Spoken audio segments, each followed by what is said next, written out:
নমস্কার বন্ধুরা, আশা করি আপনারা প্রত্যেকেই ভালো আছেন। আজকে একজন ভাইয়ের সাথে আমি পরিচয় করিয়ে দেবো, যিনি হচ্ছে হেয়ার ট্রান্সপ্ল্যান্ট করিয়েছেন 3 মাস আগে। তার ব্যক্তিগত অভিজ্ঞতা, তিনি কি কি প্রবলেম ফেস করেছেন বা তিনি কি কি প্রসিডিওর ফলো করেছেন হেয়ার ট্রান্সপ্ল্যান্টের পর নিজেকে ভালো রেজাল্ট পাওয়ার জন্য। 3 মাসে ওনার যথেষ্ট ভালো রেজাল্ট এসেছে। যদিও এই সময়টা হচ্ছে শক লস ফেজ থাকে, শক লস ফেজের পরেও খুব ভালো রেজাল্টটা এসেছে। তো নমস্কার। নমস্কার। কেমন আছেন? ভালো আছি। হ্যাঁ, আপনার নামটা একটু বললেন? আমার নাম ইন্দ্রজিৎ পাল, আমি শ্রীরামপুর থেকে এসেছি। আপনার বয়স? আমার বয়স হচ্ছে 30 বছর। হ্যাঁ, মানে আমরা সেম বয়সী। তো সেই জায়গা থেকে আমি তুমি করেই বলছি। ঠিক আছে। হ্যাঁ, এতে আমাদের কমিউনিকেশনটা ভালো হবে। তো ইন্দ্রজিৎ ভাই, আমি যেটা জানতে চাইছি যে এখানে যে হেয়ার ট্রান্সপ্ল্যান্ট করা, এই হেয়ার ট্রান্সপ্ল্যান্টের বিষয়টা কতদিন আগে জেনেছিলে? তারপরে কেন সিদ্ধান্ত নিলে? কারণ হেয়ার ট্রান্সপ্ল্যান্ট নিয়ে সাধারণত লোক ভয় পায়। হ্যাঁ, সেই বিষয়টা যদি একটু বলা হয়।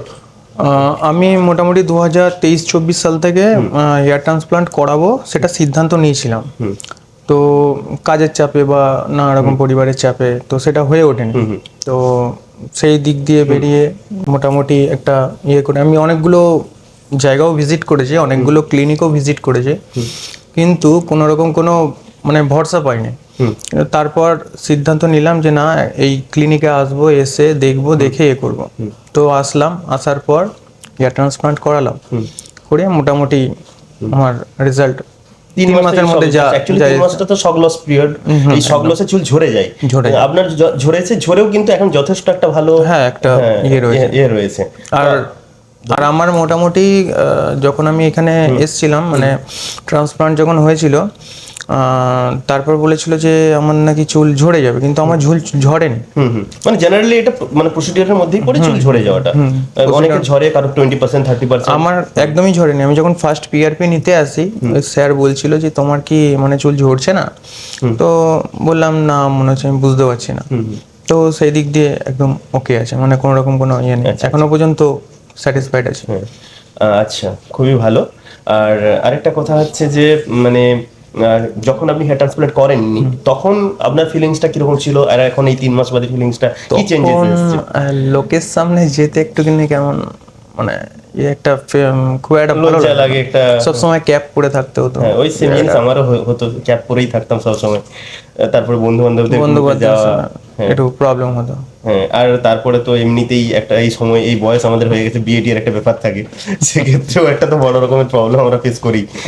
এগুলো তো থাকে, সামাজিক প্রবলেম যেগুলো থেকেই থাকে, অনেকে অনেক রকম মন্তব্য করেন, সেগুলো আমরা শুনে নিই। এই জাস্ট 3 মাস চেঞ্জে যারা আপনাকে আগে দেখেছিল আর এখন দেখছে, তাদের কথাবার্তায় কিরকম পরিবর্তন ঘটেছে? তারা বলছে যে কোনো জিনিস কিছু করেছিস নাকি বা করেছিস নাকি। তো আমি আপাতত এখনো সেরকম কিছু বলিনি, যতক্ষণ না রেজাল্ট আসবে কাউকে কিছু মানে তারা আইডেন্টিফাই করতে পারছে না যে হেয়ার ট্রান্সপ্লান্ট হয়েছে কিনা। না, বলছে কোনো ওষুধ খেয়েছিস বা হ্যাঁ, মানে এই ন্যাচারাল হেয়ার লাইনিং এর এটাই একটা ভালো দিক যে মানে বোঝা যায় না যে হেয়ার ট্রান্সপ্লান্ট করিয়েছি। কারণ অন্যান্য জায়গায় আমি কারোর সাথে তুলনা করছি না, বাট একটা সাধারণভাবে বলা যায় যে আমরা হেয়ার লাইন ডিজাইন মানে বুঝি যে একটা জাস্ট লাইন টেনে দিল, সেটা জিগজ্যাগ প্যাটার্ন, এই প্যাটার্ন, ওই প্যাটার্ন, বাট সেটা না। হেয়ার ট্রান্সপ্লান্টেশন আপনি নিজেও দেখেছেন যে আপনার কিভাবে ফেসিয়াল ফিচার্সকে মানে অবজার্ভ করা হয়েছে, কিভাবে আপনার জ মুভমেন্ট দেখেছে, কোথায় অ্যাক্টিভ মাসেল আছে কিনা সেগুলো দেখেছে। তো এগুলো দেখে তারপর আপনার লেজারের মাধ্যমে পয়েন্টিং করেছে। তো এগুলোর মাধ্যমে একটা ন্যাচারাল হেয়ার লাইন তো শুধু ওইভাবে হয় না, সাথে আরো ইররেগুলারিটিস যেগুলো রাখা যায়, ন্যাচারাল ইররেগুলারিটিস, এগুলো দেখতে হয়। তো সেক্ষেত্রে যখন হেয়ার লাইন ডিজাইন করছিলেন ডাক্তারবাবু, তখন আপনার থেকে মানে ইয়ে নিয়েছিলেন, যে কনসেন্ট নিয়েছেন যে ঠিকঠাক লাগছে কিনা?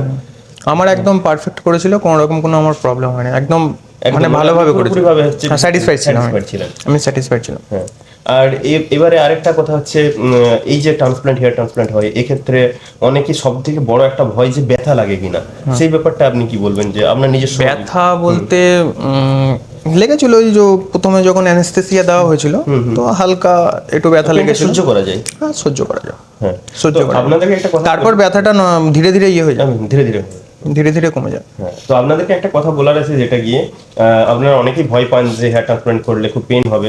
আরেকটা কথা হচ্ছে, এখন মানুষ অনেক বেশি সচেতন হয়ে গিয়েছে তার শরীর সম্বন্ধে, তাই আপনাকে সিদ্ধান্ত নিতে হবে কোনটা আপনার জন্য ভালো, কোনটা খারাপ।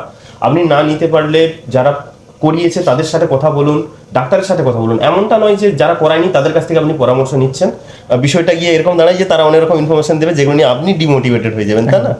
তো এই জিনিসগুলো আমরা অনেকেই ফেস করি। প্রথম যখন আমরা হেয়ার ট্রান্সপ্লান্ট করতে যাচ্ছিলাম, তখন আপনি কি ফেস করেছিলেন, বাড়ির লোক থেকে আরম্ভ করে তখন পাড়া প্রতিবেশী বা বন্ধু বান্ধব থেকে আরম্ভ করে? পাড়া প্রতিবেশী ঠিক মানে বলিনি ওনাদের, তো আমার বাবা মা এরাই জানে, তো 3 জনের মধ্যেই রয়েছে সব। তো প্রথমে যখন এসছিলাম তখন মনের মধ্যে ভয় ছিল যে যে করতে গিয়ে মারা যাব নাকি, ইয়ে হয়ে যাবো নাকি। তো তারপর করার পর আমি বলছি, না সেরকম কিছু না, ঠিকই আছে, নর্মাল একটা। হ্যাঁ। আর এই যে মনে হবে যে ক্যান্সার হবে কি হবে নাকি, সমস্ত রকম স্যারকে জিজ্ঞেস করেছিলেন কোনো প্রবলেম হয় নাকি। হ্যাঁ, তো স্যার বললো কোনো রকম কোনো সমস্যা নেই, স্যার একদম ওকে আছে, বুঝিয়ে দিয়েছিলেন যে কেন হ্যাঁ, প্রবলেম ভালো করে কোনো রকম কোনো, এটা সামান্য ছোটখাটো একটা সার্জারি, তো ওই সার্জারিতে কিচ্ছু হয় না। হ্যাঁ, তারপরে হ্যাঁ, এই যে যদিও একটা ছোটখাটো সার্জারি থাকলেও প্রত্যেকের বিপি কন্ডিশন মানে বিপি চেক করা হয়, এবং যে মেডিকেল প্রসিডিওরগুলো আছে সেগুলো ফলো করে, স্ট্যান্ডার্ড প্রসিডিওর ফলো করে তারপরে গিয়ে হচ্ছে আপনার সার্জারিটা হয়। তারপরেও কোথাও না কোথাও রিস্ক থাকে, ঠিক আছে, কারণ রিস্ক থাকে কোথায় না, এক্সপিরিয়েন্সের অভাবে এক রিস্ক থাকে, 2 হচ্ছে আর কোথায় প্রবলেম হতে পারে যদি নির্দিষ্ট পরিমাণের যদি আপনার যে অ্যানাস্থেসিয়া দেওয়া হবে সেটা যদি এক্সেসিভ দিয়ে দেয় সেক্ষেত্রে প্রবলেম হতে পারে। তো সেই জায়গাগুলো ছাড়াও আবার অনেকের কি হয়, কখনো কখনো কোনো কন্ডিশনে অ্যালার্জিক রিঅ্যাকশনও হতে পারে। তো সেই সব ট্যাকল করার জন্য আপনার যখন সার্জারিটা হচ্ছিল কিছু কি মানে ইয়ে ছিল, বন্দোবস্ত ছিল, মানে ম্যাডাম থেকে আরম্ভ করে স্পেশালি আপনাকে মনিটর করছিল কিনা? সবাই ওই মোটামুটি যে ম্যাডাম আছে, তো উনি 10 মিনিট 5 মিনিট বাদে বাদে এসে জিজ্ঞেস করে যাচ্ছিল ওকে আছে নাকি, সবকিছু শরীরে কোনো রকম কোনো প্রবলেম হচ্ছে নাকি। ভালোভাবে এখানে যত স্টাফ আছে ভালোভাবেই সব ইয়ে করেছে, মানে কোঅপারেট করেছে, হ্যাঁ ভালোভাবে করেছে, কোনো প্রবলেম হয় না। কারণ আপনার যে অভিজ্ঞতাটা, এই অভিজ্ঞতাটা কি হবে, যেমন আপনি বলছিলেন যে আপনি আমার ভিডিও দেখতেন, যে কোনোভাবেই আপনাকে কোথাও না কোথাও সাহায্য করছে, সেরকম আপনি যে অভিজ্ঞতাটা আজকে শেয়ার করলেন এটাতে কাউকে না কাউকে সাহায্য করবে। একদম একদম। এর থেকে আমি মনে করি যে এর থেকে বড় কিছু মানে হেল্প হয় না। তো সেই জায়গা থেকে আপনি মানে আমার দর্শকদের উদ্দেশ্যে আমি একটাই কথা বলবো, কার ট্রান্সপ্লান্ট করানোর আছে কি নেই সেটা তার ব্যাপার, কিন্তু একবার এসে ভিজিট করুক, আশা করি সে ফিরে যাবে না। একদমই তাই, সেটাই হচ্ছে আশা কথা। করি সে ফিরে যাবে না। হ্যাঁ, এখান থেকে তো ফিরবেই না। আরেকটা কথা হচ্ছে, যেখানেই ট্রান্সপ্লান্ট করান সেটা নিয়ে কোনো বিধি নিষেধ নেই, ট্রান্সপ্লান্ট যেখানে কিছু করাতে পারেন, কিন্তু বিষয়টা হচ্ছে আমি তো বলবো এখানেই আসুন। হ্যাঁ একদম, এখানে তো আসবেন, কোনো অসুবিধা নেই, এখানে তো আপনি আসবেন 100%। কিন্তু তারপরে আমি বলবো যে স্ট্যান্ডার্ড যে আপনি অনেক দূরে থাকে, অনেক জায়গায় আসতে পারে না, তো সেই জায়গা থেকে ভালো জায়গাটা আপনাকে সবসময় চুজ করতে হবে। আর এটা তো কলকাতার মধ্যেই, কলকাতা থেকে অ্যাক্সেসিবল এমন একটা লোকেশনে যে কোনো জায়গা থেকে যে কেউ আসতে পারবে থ্রু আউট দ্য ইন্ডিয়া থেকে প্রচুর তো পেশেন্ট আসছে এখানে, আপনি ইন্টারেক্ট করছেন প্রত্যেকের সাথে, দেখেওছেন। আরেকটা কথা বলবো যে আপনি যখন প্রথম এখানে এসেছিলেন তখন থেকে এখন পর্যন্ত যে সাপোর্টটা কিরকম ছিল? একদম মানে ভালো সাপোর্ট, কোনো রকম কোনো ইয়ে নেই। হ্যাঁ, আচ্ছা, কোনো হিডেন কস্ট যে আপনাকে যে পরিমাণ টাকার কথা বলা হয়েছিল, যেটা আপনার চার্জেস ছিল, তারপরে যা চার্জেস সেই দেওয়ার হয়েছে, আর কোনো রকম কোনো কারণ এক্সট্রা পিআরপি বা জিএফসি এরকম কোনো রিকমেন্ডেশন কিছু? কারণ আমরা যতটুকু দিচ্ছে ওটাই না একদম। আপনাকে তো পিআরপি দেননি এখানে, পিআরপি না জিএফসি, এখানে জিএফসি ফ্রি অফ কস্ট একটা জিএফসি। আচ্ছা, আপনার কত গ্রাফটের ট্রান্সপ্লান্ট হয়েছিল? আমার 6000 গ্রাফের 6000 প্লাস 6000। এস্টিমেশন কত ছিল আপনার? আমার ওই মোটামুটি 5200 এরকম বলা হয়েছিল। মানে 5000 গ্রাফটের এস্টিমেশন ছিল, সেটা 6000 হয়েছে, মানে যে এক্সট্রা গ্রাফট লেগেছে ওই এক্সট্রা গ্রাফটের জন্য বিশেষ কোনো মানে না চার্জেস নেই। এটা মেইনলি এখানে আরো এই কারণে হয়, কারণ আপনি নিজেও ফিল করেছেন আপনার আগে স্লিট ওপেনিং গুলো হচ্ছিল, তারপরে ইমপ্ল্যান্ট গুলো হচ্ছিল, তাই তো? তো যার কারণে আগে থেকেই কাউন্ট করে নিচ্ছিল। হ্যাঁ, তো অন্য জায়গায় যে সমস্যাটা হয় কি, বুঝতে পারে না যে তার কত গ্রাফট লাগলো। আপনার ক্ষেত্রে এরকম কখনো ফিল হয়েছে যে কত গ্রাফট লাগলো? না ওরকম কোনো ফিল হয়নি, এরা একদম জেনুইন। হ্যাঁ জেনুইন একদম করেছে। প্রথম দিন হয়েছে ওই 3200 সামথিং এরকম কিছু গ্রাফটের, পরের দিন 3000 গ্রাফের করেছিল। মানে এখানে 2 দিন ধরে সার্জারিটা হয়েছে। 2 দিন ধরে একদম। তো ভাই, হেয়ার ট্রান্সপ্লান্ট করার আগে অ্যাকচুয়ালি আমরা অনেক ধরনের অনেক সিচুয়েশন ফেস করে থাকি, তো সেরকম ধরনের কোনো অভিজ্ঞতা কি আছে? যে যেমন ইন জেনারেল আমরা অনেক রকম কথা শুনি, কারণ অনেক প্রফেশনের সাথে যুক্ত থাকি, অনেকে নর্মাল কোথাও ইন্টারাক্ট করি, সেক্ষেত্রে অনেক ধরনের আশেপাশে অনেক কথা বলে, সেরকম কোনো সিচুয়েশন ফেস করেছো? হ্যাঁ নিশ্চয়ই করেছি। তো আমি বলতে চাই, আমি বেসিক্যালি ডাইকিনে কাজ করি, ডাইকিন এসিতে। তো যখন কোনো কাস্টমারের কাছে ভিজিট করতাম, সব কাস্টমার নয়, কিছু কিছু কাস্টমার, তো তারা দেখে একটু মানে হাস্যকর একটা ব্যাপার হয়ে যেত। তো সেই জন্য সেই জায়গা থেকে বাঁচার জন্য আমি আরও এটা সিদ্ধান্ত নিই যে না, নিজেকে নিজে একটা চেঞ্জ করব বা নিজেকে নিজে একটা ইয়ে করব। অ্যাকচুয়ালি কনফিডেন্সটা অনেক ডাউন হয়ে যায়, কনফিডেন্স ডাউন হয়ে যায়। আমরা নিজেদের অজান্তে এমন ফিল করি যে কেউ আমাকে নিয়ে কিছু ভাবছে, বা অনেকেই সত্যিই ভাবে, ঠিক আছে। তো এই জিনিসগুলো, আর সব থেকে একটা ইম্পর্টেন্ট পয়েন্ট এটা আমি বলতে চাই, আমরা যাদের চুল পড়ে যায় না তারা আমরা ল্যান্ডমার্ক হয়ে যাই। যেমন কোথাও ভিড়ের মধ্যে আছি, ঠিক আছে, এখন কোনো বন্ধু কেউ চিনতে পারছে না, তখন দেখবেন ফোন করে বললো, আরে ওই যে টাকলা লোকটা আছে ওর পাশে আমি দাঁড়িয়েছি, দেখো হাত তুলে দেখে। তো আমরা হচ্ছে ল্যান্ডমার্ক, মানে কোথাও গিয়ে দাঁড়ালাম, কে আছে না ওই টাকলা লোকটা দাঁড়িয়ে আছে। তো শুনতে খারাপ লাগলো, প্র্যাকটিক্যালি এরকমই আমরা অনেক রকম মানে অকওয়ার্ড সিচুয়েশনে পড়ি, তাই না? ঠিক। তো সেই জায়গা থেকে কনফিডেন্স ফিরে পাওয়ার অপশন আছে। ভগবান যেমন আমাদের চুল ফিরে মানে কোনো কারণে নিয়ে নিচ্ছে, অপশনও দিয়ে দিয়েছে যে চলে আসবে, চলে অসুবিধা আসবে। নেই। ওকে, আচ্ছা, আপনি ট্রান্সপ্লান্টের পর কিরকম ধরনের লাইফস্টাইল লিড করছিলেন? প্রথম 7 দিনের কেয়ার কিরকম ভাবে নিয়েছিলেন সেটা যদি একটু বলেন। প্রথম 7 দিন খুব ভালোভাবে মানে যেমন তেমন ভাবে ঘুমোলে হবে না, আচ্ছা, মোটামুটি স্ট্রেট হয়ে ঘুমাতে হবে, হ্যাঁ, স্ট্রেট হয়ে ঘুমোতে হবে, যাতে কোনো গ্রাফট মানে নষ্ট না হয়, নষ্ট না হয়, সেই দিকে খেয়াল রাখতে হবে। আর খাওয়া দাওয়া খুব ভালোভাবে মেনটেন করতে মানে নরম খাবার দাবার খেতে হবে, হবে, নরম খাওয়া, আর বেশি গলা খাওয়া। চিবানো চলবে না, নাহলে চিবানো চলবে না। অ্যাকচুয়ালি ক্রাউন এরিয়াতে অনেকের পেন হতে পারে, ওই একদম। ওই জিনিসটা হয়। না, ক্রাউন এরিয়াতে কোনো রকম কোনো পেনই হয়নি আমার, আপনার হয়নি, অনেকের ক্ষেত্রে এটা হতে পারে। হতে পারে, মানে কিন্তু আমার কোনো রকম কোনো যেরকমই খাবার মানে খাওয়া হোক, কিন্তু কোনো রকম কোনো সমস্যাই হয় না, সমস্যা হয়নি।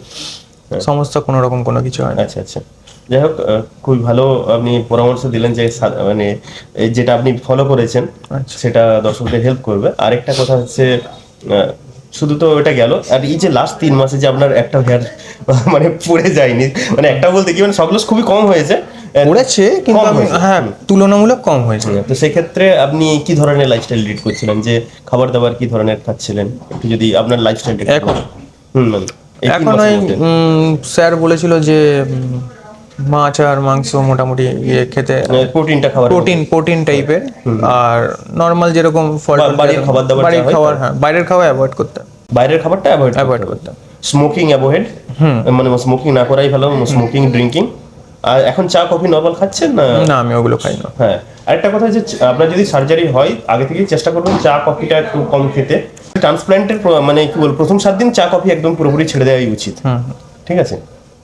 আর আপনি আর কি বলবেন দর্শকদের উদ্দেশ্যে, আর কি বলতে চাইছেন, আপনার নিজস্ব যদি কোনো মেসেজ থাকে? আমি বলবো হ্যাঁ, যে যারা এই মানে চুল ওঠা প্রবলেমে ভুগছে, তারা বেশি চিন্তা করে বা বেশি সময় নষ্ট না করে যা করার তাড়াতাড়ি করুন। এইটা কিন্তু একটা খুব ভালো কথা বলেছেন, কারণ আমরা যখন ডিসিশন নিই, ধরুন নয়তো 7 অবধি পৌঁছে গিয়ে পুরো শেষ হয়ে যাবে, আর কোনো দিক দিয়ে চুল নিতে পারবে না। একদমই তাই, কারণ শুধু আমার যে সামনের অংশটা চলে যাচ্ছে তা না, ডোনার এরিয়াটাও কিন্তু ধীরে পেছন দিকে ধীরে ধীরে চলে যাচ্ছে, এই একটা ব্যাপার থাকে। তো সেই জন্য সঠিক সময়ে সঠিক সিদ্ধান্তটা নিলে যত তাড়াতাড়ি সিদ্ধান্ত নেবে তত সুবিধা হবে তার। একদমই তাই। থ্যাংক ইউ সো মাচ, ভালো থাকবেন, ঠিক, সুস্থ থাকবেন, আর আপনার সাথে অবশ্যই দেখা হবে। হ্যাঁ, ঠিক আছে, ওকে।